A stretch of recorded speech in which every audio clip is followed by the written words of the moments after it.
Hello, Bill. Good afternoon, Matt. This is and it's a surprise appearance. I was supposed to be with my wife in Palm Beach, lying on the beach, and instead I am in a house full of kids and a snow day in your nation's capital. And that's because of weather in Florida or weather where you are? Here, we got a wintry mix here in Washington, D.C. and Alexandria, Virginia, where I live. So things have been postponed, but the good news is that I thought I was going to be out this week, and here we are. See, it all works out. I bet you're happier. You're happier talking to me than being on some beach somewhere.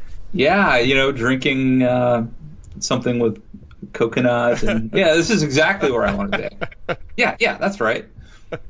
Well, before we get serious, I'm going to do an early plug, because on Monday is the inaugural session of the Calvin Coolidge Presidential Library and Museum Presidential Book Club, which is my brainchild. You may know, Matt, I am the vice chair of the Calvin Coolidge Presidential Library and Museum Standing Committee. And as part of my new programming lineup, I've started a presidential book club. I'm starting with Washington. We're going to go all the way through, Matt. Start to finish. And I'm finishing up, I don't know if you've read this book, Matt, An Imperfect God, which I've heard of it. Which is about Washington's relationship with slavery. And it's chock full of nuggets that are not, this guy, I can't pronounce his last name, Henry, I want to say Weinrich. I'm sure I'm pronouncing his last name wrong. He dug through all of the old records, all of the slavery auctions, all of the correspondence, all the genealogy, and so he found examples of, Washington had no children himself, but in Martha Washington's family, he found evidence of children from masters and slaves, and most importantly, he really tracks Washington's evolution on the whole issue. And people are becoming more familiar with the example of Ona Judge, the slave who escaped while Washington was president, and that Washington tried to hunt down through illegal means. And that has sort of reminded folks that he was a slave owner and wasn't always, a nice one. But at the time he was doing that, he was concocting a scheme to try to emancipate not only his slaves but Martha's slaves. They were in separate ownership, because he had been he'd been a changed man in part because of the Revolutionary War, when he commanded many African American soldiers and they performed capably. In fact, one of the main units at Yorktown was a predominantly black regiment. So his mindset shifted, but he had a hard time breaking free because he was financially tethered to it, and he was definitely farther along than Martha Washington's family, who owned a lot of the slaves themselves, and they're getting passed down from generation to generation. So the Dicordant Pass, where he's trying to chase down Oni Judge, and he's conspiring to keep his slaves from escaping, because when he was president of Philadelphia, if they hung around long enough under the Pennsylvania laws, they would be freed. So he's shuttling them back and forth from Pennsylvania to Virginia so they don't get emancipated by technicality. But he's also trying to free his slaves outright at the same time. So it's all this happening at once is a fascinating narrative. Yeah, there's so much history that we don't know about, or it's known, but that the average person never gets, like in history class, and it's super interesting. So we go to Mount Vernon a lot because it's pretty close to where I live, and the key to the Bastille is there. It was a gift from Lafayette, because early on he believed that the French Revolution was going to be like the American Revolution. And although I'm not as wide-read as you on Washington, I am pretty wide-read on children's books about George Washington. And there's one that's really good about him losing his teeth. And the whole thing kind of rhymes, but It's about all the teeth that George Washington lost, and then attempting to make this plaster mold or whatever, some mold out of like hippo tusk or something. And the other book is based on a true story about how he found General Howell's dog in a battle and returned the dog to the British general. And there's a handwritten note from Alexander Hamilton saying that like George Washington found your dog and he wants to like declare a truce temporarily so we can return the dog to you. Obviously not as important or significant as the story you were talking about, but just so many interesting little parts about history. One of the interesting things about the book is the way the author writes it. He talks about going to Mount Vernon, going to Colonial Williamsburg, and he toggles back and forth between looking back and explaining his own research process. So as someone who goes to Mount Vernon, I don't know if you go to Colonial Williamsburg as well. Not as often. I've been there, but it's a lot farther. I think you'd be particularly interested because he talks about being in those places. And describing the scene of those places where much less activity is happening. So I think you get a lot out of it. Yeah. But most importantly is this Monday night, if you're in the Northampton area, go to the Calvin Coolidge Presidential Library and Museum at Forbes Library. We'll be talking about An Imperfect God and George Washington. You know, the minimalists, are you familiar with the minimalists and minimalism and all this, Bill? No. Go on.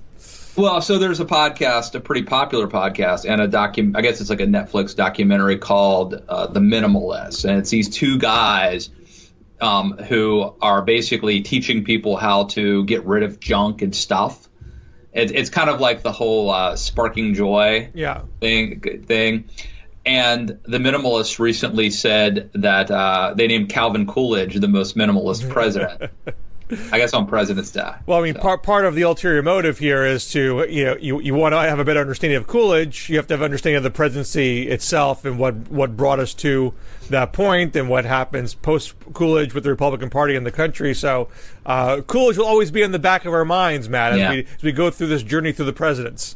Well, especially as the current president seeks to expand executive power and usurp congressional power. That's the opposite of Calvin Coolidge. So I know, Matt, you're upset about the national emergency. Yeah. You're looking at this as a litmus test to who's a real conservative and who is a Trump lackey. I think so. Your tie, I would think your tie to the Republican Party must be weakening as Trump's not Reaganing. The Mattometer is not over at Reagan. We are down closer to Harding, I think, right now. You must be even more interested in what the Democratic Party has to offer. Oh, yeah. We've got a lot to offer. I mean, if you look at everything that Democrats have done in the past month, and it just shows like there's no way that someone like me could go there. You're not feeling the Klobuchar momentum? Well, she has, she has, in as much as she's moderate, she's had a pretty good couple of weeks, I would say. Except for the one not even huge, but the one mini is a better word, scandal about her being a mean boss, which who knows where that will lead, but I don't think it's damning. I think, at least, assuming no other shoes drop, she said she got past it it didn't drag down the whole rollout. I think Klobuchar, by and large, had a pretty good couple weeks, but in general, the Democratic field and everything that's happening in the culture and the news cycle, the general thrust of the party, obviously not appealing to Matt Lewis, but on the other hand, yes, I think that what's happening right now, I mean, my guess is that you're going to have some Republicans who try to stand up to Trump and vote against the emergency order, but I don't think you will get the 2/3 majorities that you would need to overturn a veto. And I'm going to be paying close attention to who votes on this. And I mean, I don't know that it necessarily matters if you end up like on my enemies list or something like that. But to me, this is like this is a defining moment. I really believe that. I think I think Churchill said something about how courage is the most important virtue because it's the one that guarantees all the others, or something like that. And I feel like this isn't just voting on what the top marginal tax rate should be. This isn't just about a single issue. It's about whether the president can unilaterally decide to just up and do something by calling it an emergency. And if you believe that he can, it doesn't really matter where you are on any other issue. So to me, this is a big deal. So, hard question for Matt Lewis. So Trump now has, at least potentially, a primary opponent, William Weld. I think at least an exploratory committee. I don't know if he did the formal announcement yet. So here's someone who was the Libertarian VP candidate last time. I'm pretty confident he's not going for the national emergency. That's not Weld's MO. But he is a pro-choice Republican. And whenever we talked about Matt Lewis possibly abandoning the Republican Party, abortion has always been one of your no-goes. Even a more moderate Democrat, if they're pro-choice, Matt Lewis can't go there. Yeah, because I see that as like, and I don't, this is just me, but part of my standpoint is that, the right to life, liberty, and the pursuit of happiness, that is a fundamental foundational principle. So for me, that is an important thing. So the national emergency question doesn't supersede the pro-life, the abortion issue. They're both sort of on par as fundamental red lines that Matt Lewis draws. Pretty much. So you would not. Pretty so much. If it was a binary Republican primary, Donald Trump, Bill Weld, you vote Bill Weld or you stay home? Well, so I will. Since it's a hypothetical, I'll sort of qualify it. So, like right now, I would see voting. I would see a vote for Weld as like solely a symbolic vote that would be pointless. And so, I don't think that I would. I don't think I would like vote at all because I would have sort of. I think it would almost like tarnish my purity by voting for either one of them, especially since it wouldn't matter. But are you suggesting, like, what if I was the final vote to decide Bill Weld versus Donald Trump, right? Well, obviously, you can't go in the voting booth knowing you're going to be the deciding vote. So but you could say, I want people to know that there are Republicans out there who aren't happy with Trump, and so I will give Bill Weld my protest vote, so I'll be registered in that way, even though I don't subscribe to everything Bill Weld stands for, just to show that Trump's standing in the party is weakened. Right. The other problem I have is, like, I don't necessarily take Bill Weld seriously, okay? Like, I haven't studied him that thoroughly, and maybe I'm wrong, but he doesn't strike me as necessarily someone who himself has the right temperament to be president. He seems a little like goofy to me, and the fact that he's like been all over the map. Now, what would be more difficult would be someone like Larry Hogan from Maryland, who is also, I mean, and he teased it again today. He was talking to CBS, and he was asked point blank, "Are you running, or are you considering?" He said, "Well, people have come to me, and I haven't kicked them out of the office." So, right. He's definitely thinking about it. He's thinking about it. He's talking to people. I think he's technically pro-life, but he sure doesn't talk about it in Maryland, and I think that's probably smart. So, but like, let's take someone like a Larry Hogan, not a champion of the right to life movement. I don't even know how on the record he is on that issue per se, but that would be maybe a tougher choice. Let's imagine a scenario where Larry Hogan is not pro-life, and it's Hogan versus Hogan is making a real run. He's gaining traction in New Hampshire. I live in the Granite State. That's a tougher choice. That's much tougher for me because, see, part of my problem with this whole primary and the whole never Trump thing is I think that there are too many people. Remember Bill Clinton's "It's better to be strong and wrong than weak and right." Yeah.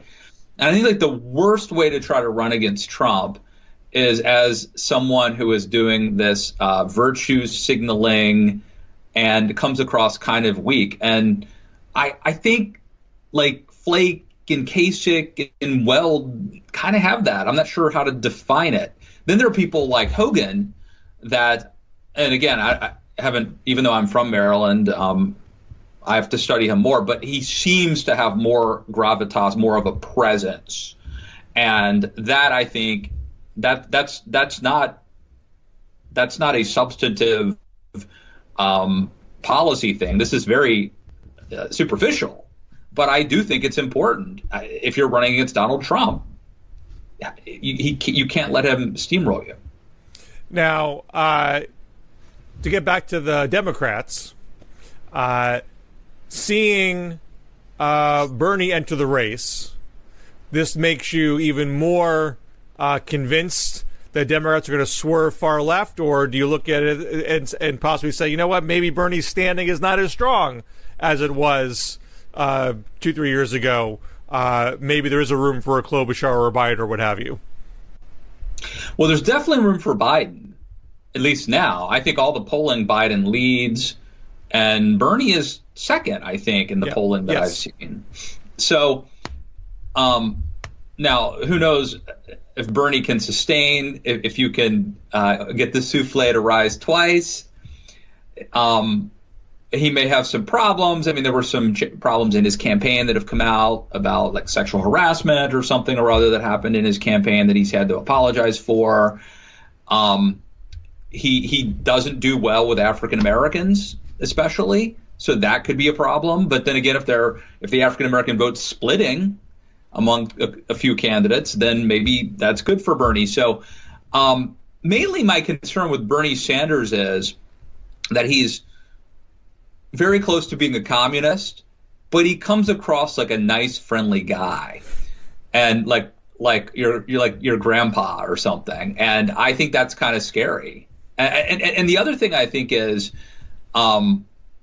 basically this could be like the Europeanization of American politics, where you have a socialist and a nationalist essentially running against each other for president. Both of them old, both of them amazingly having forgotten the lessons of history. So, well, you already have Howard Schultz, who's somewhat indicated that if Bernie was the nominee, then he sure is going to run as a centrist independent. So, which, to your point, would make things more European.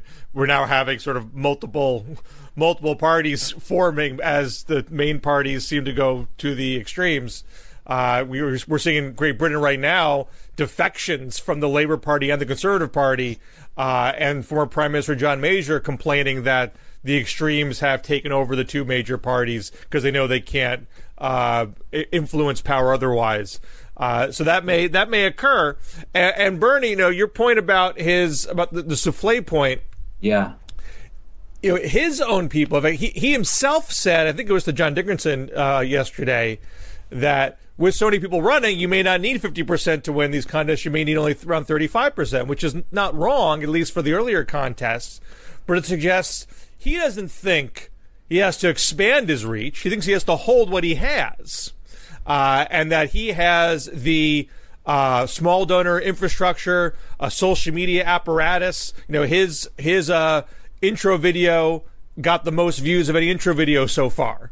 I think he raised $6 million, close to $6 million in the first 24 hours. I mean, he has a big head start on building that kind of infrastructure because it's already built. He's not starting from scratch. And so this gives a perception of strength, which is not wholly wrong, but it's certainly not the same as being the majority candidate of the party. I mean, his poll numbers show him around 20, sometimes less than that. So even in his own telling, I only need about 35% or so to win these early contests. Well, he's not there yet. He actually has to regain support that has frittered away as some people who were with them before. Souffle, fritters. You're making me hungry, Bill Scher. Here's what scares me, though. I want to go back to what scares me about Bernie. Mm-hmm. Okay?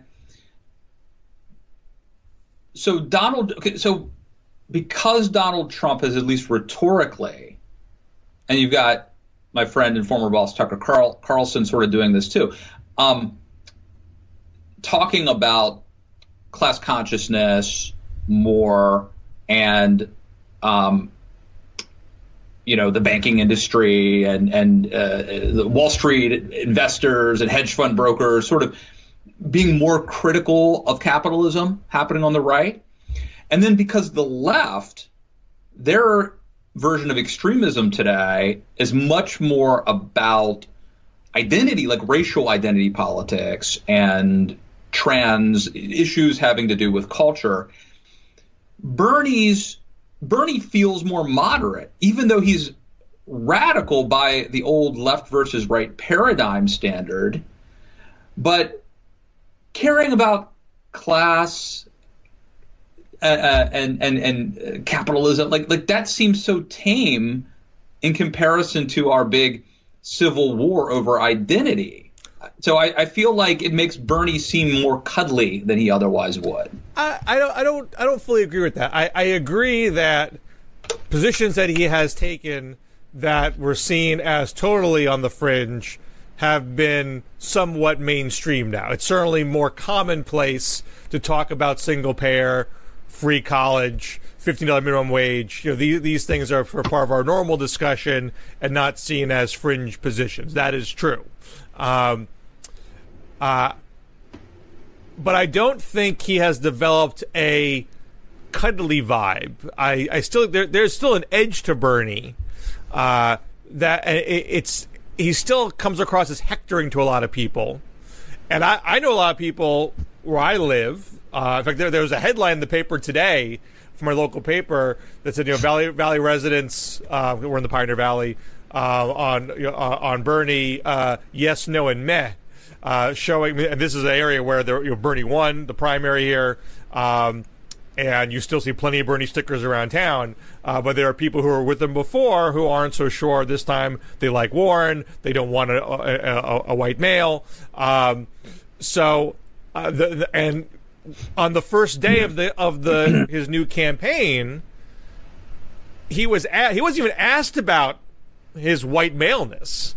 He was asked about, is it time for a new face? And the questioner, this is Vermont Public Radio, asked about his age.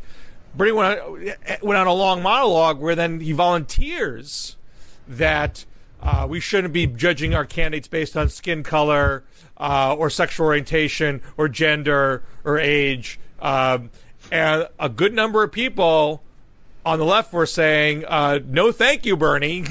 We don't need an old white male lecturing us that we should not think about identity at all. Because what you're saying may sound innocuous in and of itself for a white male to say it who is trying to become the president on these grounds. It has a self-serving connotation to it.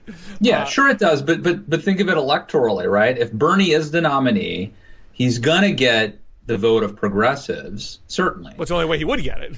And then does a white man who's a populist but who also criticizes identity politics, that probably plays pretty well in the Rust Belt. He could give Trump a run for his money. I'm guessing that Bernie might be better positioned to win in working class white voters in Wisconsin or Michigan or Pennsylvania than some of the other Democratic primary candidates. Well, you're making the Bernie argument. In fact, Bernie's pollster talked to Politico, or something happened through secondhand, but there's a Politico article saying this is what Bernie's people believe, that he can do well in not just obvious swing states like Ohio, but even some red states like Montana. I don't think they're making the explicit identity argument you're making.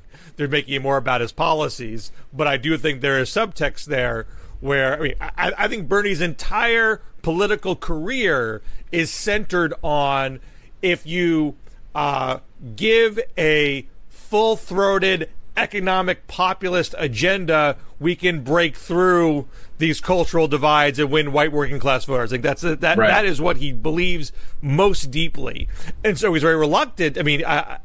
He is talking about racial issues more than he has, but still at core, he doesn't want to alienate those white working class voters, Right. and so he shies away from making some of those arguments. And if you're going up against Trump, then, I mean, it would be harder for Trump to play the culture war game against Bernie.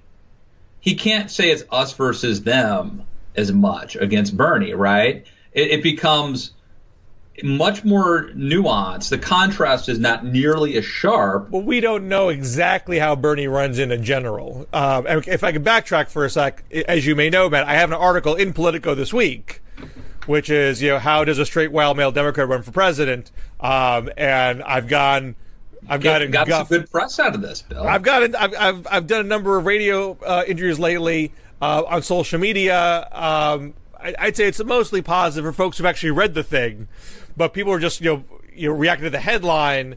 You're getting some folks on the left saying, how dare you claim that white males have it so tough? And you get folks on the right saying, see, I told you Democrats don't like those straight white males. They've chased you out of the party. When I said the opposite in the article itself, that most Democrats in the polling show they are supporting straight white males, Byrne and Biden being the top two right now, as well as scattered support for Sherrod Brown and Michael Bloomberg and some others.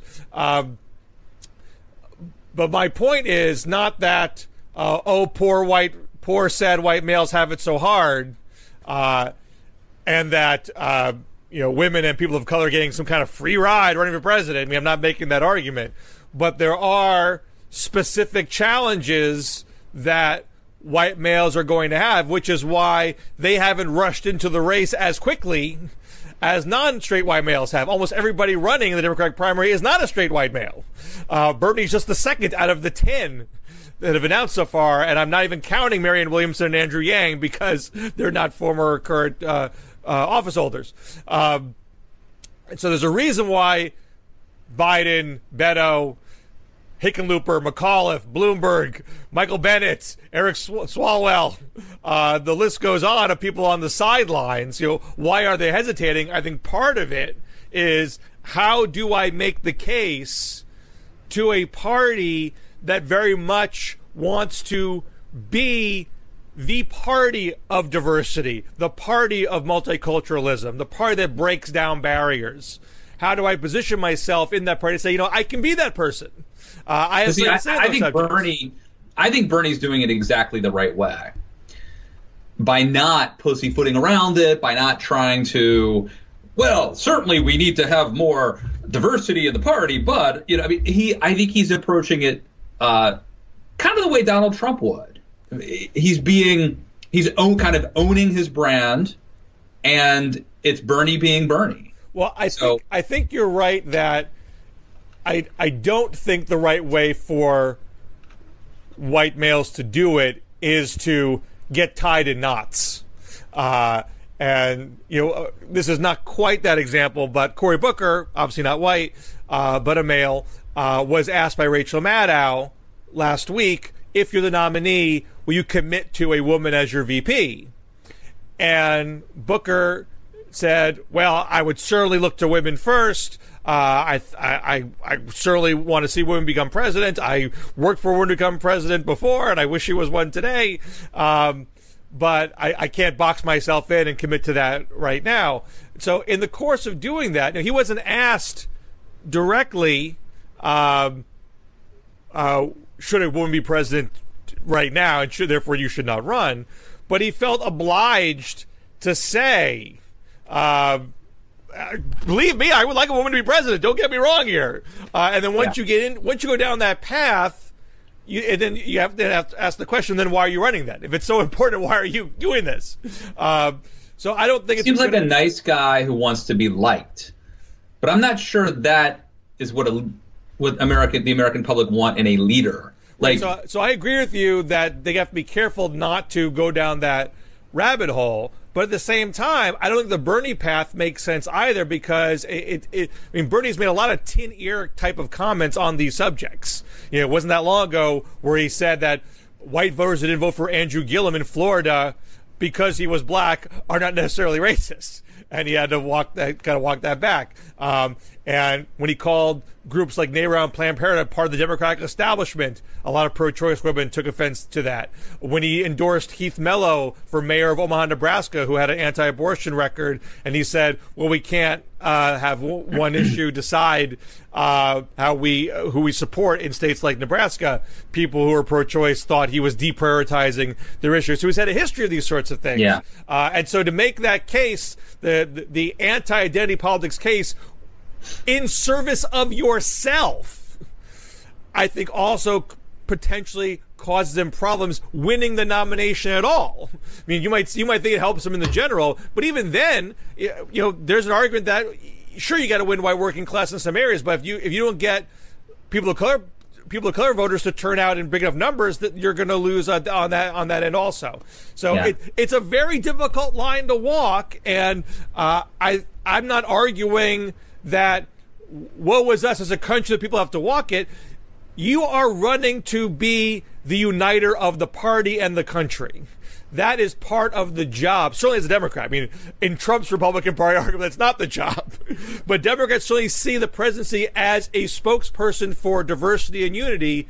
You have to communicate how you're going to do that. And so if you play it one way or the other, and not a way that kind of unifies everybody, you're going to get caught up. There's a lot of tension here, right? Because on one hand, we want someone who is a leader and someone who is strong and someone who's authentic and interesting and not just spouting talking points. And yet they've got to check all the boxes. They've got to say all the right things. God knows they have to be inclusive and diverse and tolerant. I mean, in a way, they're mutually exclusive. And I would say, you mentioned the Donald Trump version. Look, I'm totally willing to believe the Democratic Party is very different than the Republican Party, and what works for Trump may not work for Bernie. But Donald Trump managed to make it to win the Republican nomination by basically saying, this is who I am, and there's a clear contrast between me and everybody else, and it worked for him. It very well may be that the way that the Democratic coalitions are more powerful and that there are more stakeholders.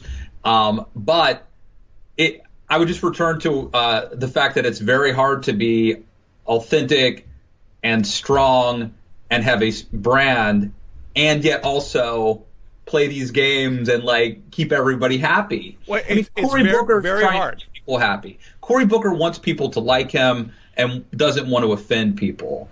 And I think he comes off looking weak compared to Bernie, who says crazy shit all the time. But eventually it's well, that's just Bernie being Bernie. Trump won with a plurality of the vote in the primary, was a polarizing figure within the Republican Party at the time of the primaries. There was definitely anti-Trump people who were going to Cruz, going to Rubio. But at the point where Trump won, even though there were some discordant notes in the aftermath, Cruz had his dig at the convention. By and large, and maybe it was a little bit slow, but the party did eventually coalesce around him. The bleed into voting for, say, Gary Johnson was pretty small. And he had the votes where he needed them to win the Electoral College, even though he couldn't win a popular vote majority. So it worked out. And you can look at 2008, where Obama versus Clinton, that brought up some very uncomfortable fault lines along race and along gender. And it seemed questionable whether the party could reunify at the end of the day, but they did. So it is possible to own your niche and have that be good enough to win the nomination. And if the alternative is disturbing enough, you come together at the end of the day. But it's also possible to not come together. There are people that did not get behind Hillary after that tough primary, which in many ways was the fault line was generational. To some extent, gender, but I think generation was sort of the biggest divide. And some of those younger voters didn't show up come election day. So it may well be that the prospect of a second Trump term is enough to make everybody snap to, regardless of who the nominee is.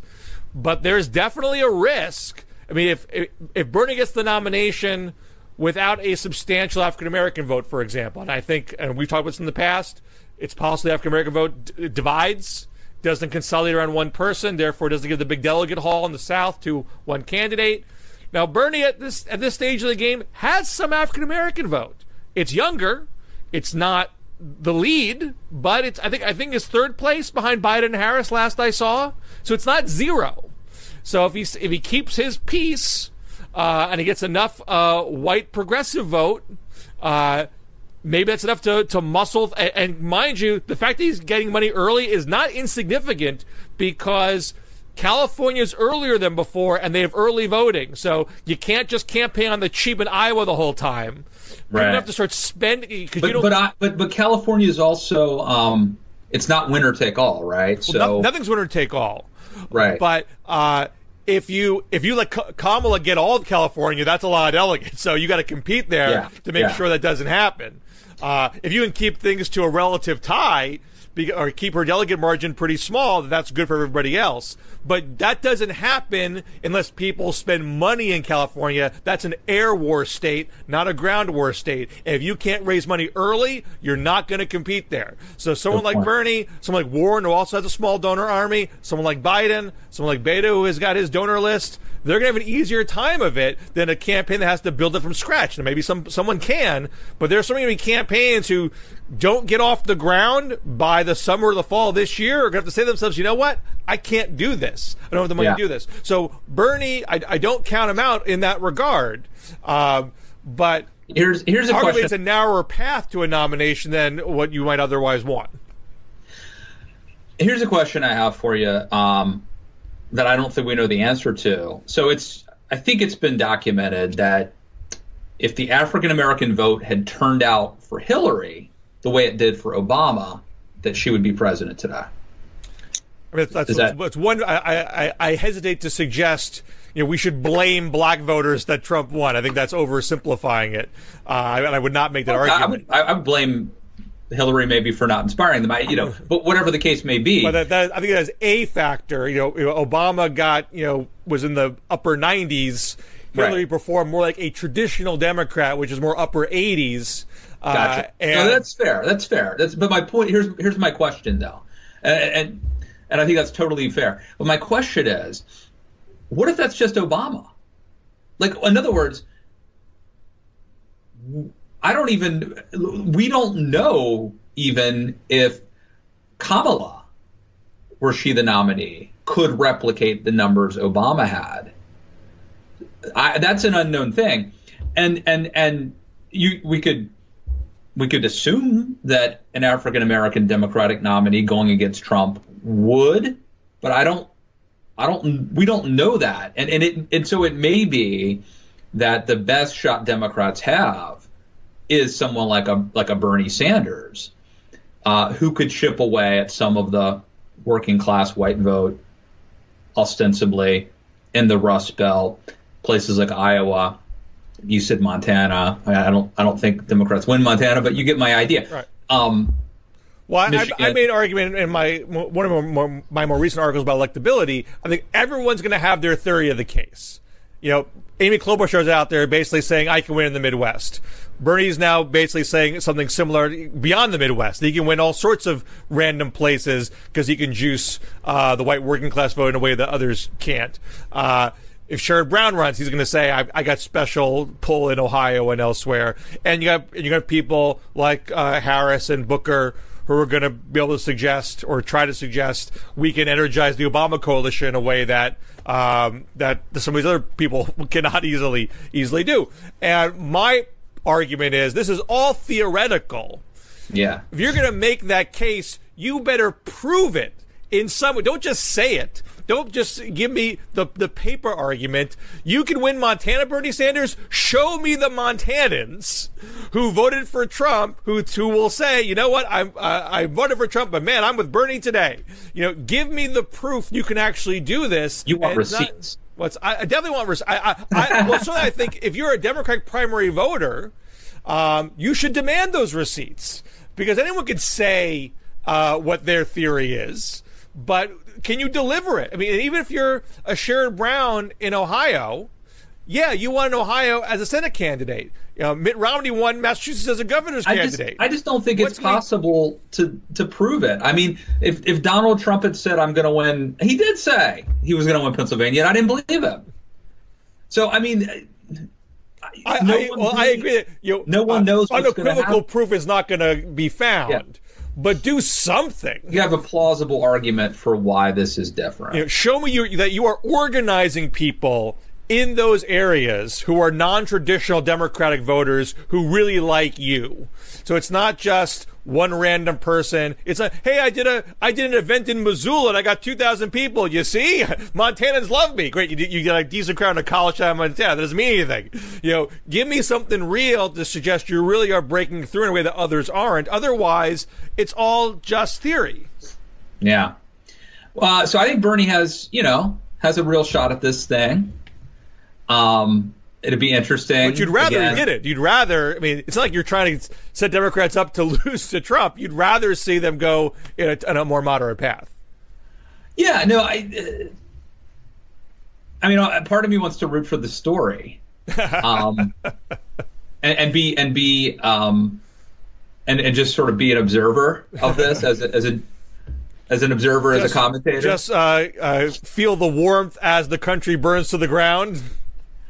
Well, I do think if you write about this stuff and talk about it day in and day out, it's good to have a little distance, because if you're really invested in the seriousness of all of this, it can be daunting and hard to sleep at night. But I guess for the sake of the country, of the people who are running,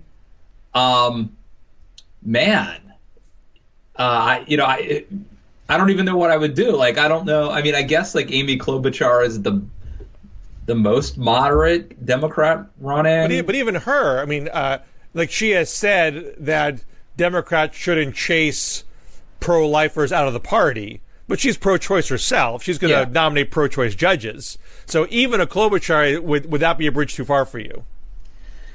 I don't think I would probably vote again, because it's Donald Trump is kind of a no-go zone, and then someone is going to appoint. When was the last time you voted? Well, the only time I haven't voted, and this is the only time I've skipped a presidential election in my lifetime since I turned 18. So you don't skip your state and municipal elections? I vote. I bet you I've voted in 80% of the elections for governor or midterm elections or presidential elections. Okay. So you have voted since 2016.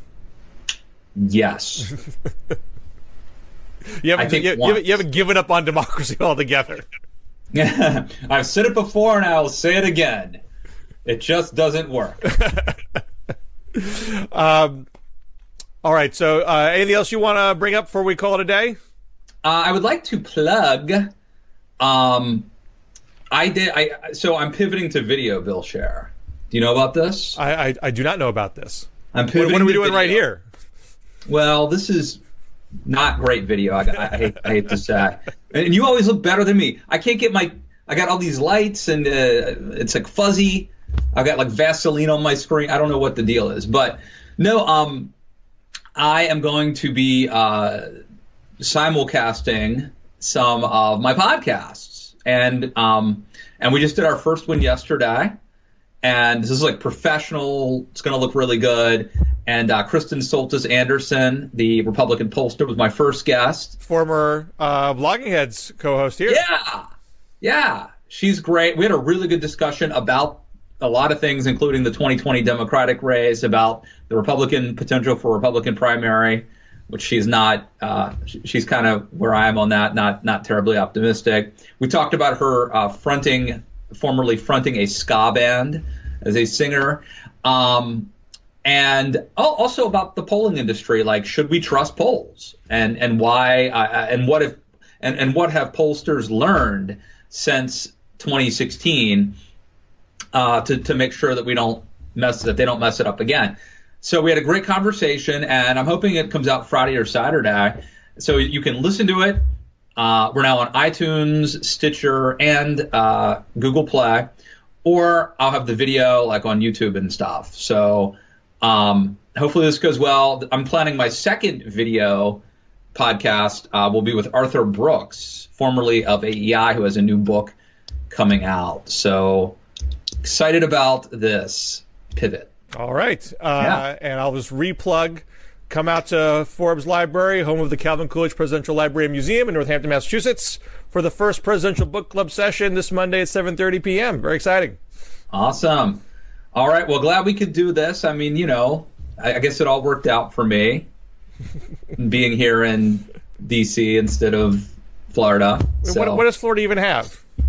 In sunshine, beaches, beautiful people, a lot of electoral votes, by the way. If you can flip, I mean, who can flip Florida? So anyway, thank you, Bill Scher. Follow us on Twitter at DMZ Show. You can listen to this podcast or watch us. I wouldn't watch us, just listen.